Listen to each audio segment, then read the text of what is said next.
C'est depuis la dernière session ordinaire que le bureau a enregistré une série de préoccupations émanant des honorables députés nationaux. C'est sans atermoiement, nous avons mis à profit les vacances parlementaires pour examiner chacune de ces revendications, ensemble avec le gouvernement de la République. En raison de quelques malentendus, certainement alimentés par une communication insuffisante et peu fluide, plutôt que par la mauvaise foi ou une volonté de nuire, un groupe de collègues députés ont porté une série de pétitions contre certains membres du bureau, y compris son président, c'est-à-dire moi-même.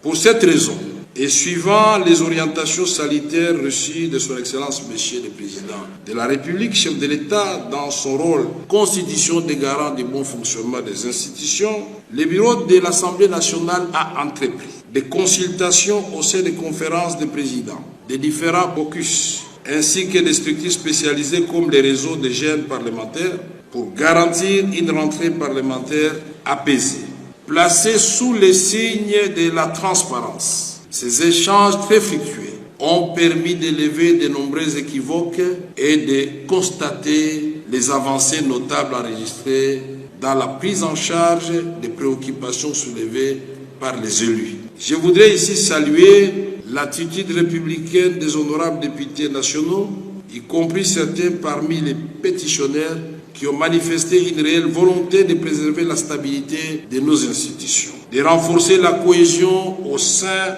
de l'Assemblée nationale et de resserrer les rangs derrière le commandant suprême de nos forces armées.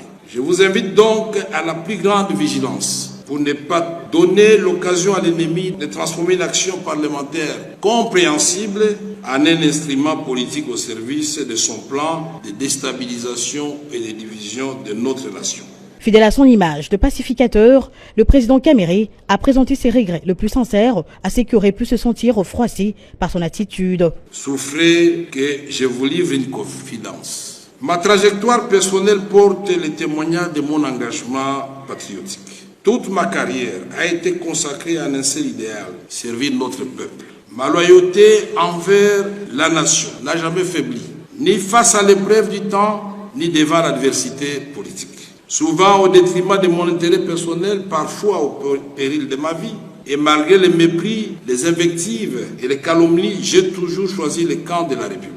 Vous vous rappellerez que le conflit avec le Rwanda m'a déjà coûté, à son temps, ici même, le perchoir de l'Assemblée nationale. Mais ma fidélité à la patrie demeure intacte. Et aujourd'hui, elle est plus que renforcée par l'engagement que j'ai pris de servir la nation aux côtés du président de la République, son Excellence Félix Antoine Tshisekedi Tshilombo. Sur une carrière qui dure depuis plusieurs décennies maintenant, les tumultes de la vie politique ne m'ont laissé que trop peu de répit. Mais j'ai béni le ciel parce que les tempêtes et les naufrages m'ont enseigné les vertus de l'amour fraternel, de l'unité et surtout du pardon. Ne suis-je pas celui que vous appelez affectueusement les pacificateurs? Aujourd'hui encore, je serai pacificateur jusqu'au bout.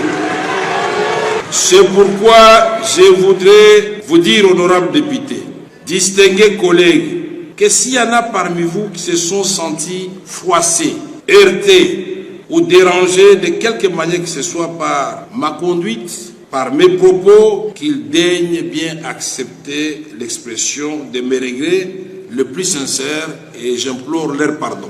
Le président de l'Assemblée nationale, le professeur Vital Kamerhe, a exhorté l'ensemble des élus à travailler avec acharnement dans l'abnégation et la discipline afin de servir le peuple et de consolider la cohésion au sein de l'institution. Cette session budgétaire s'annonce ainsi décisive tant pour l'avenir des finances publiques que pour la stabilité et l'unité des institutions nationales.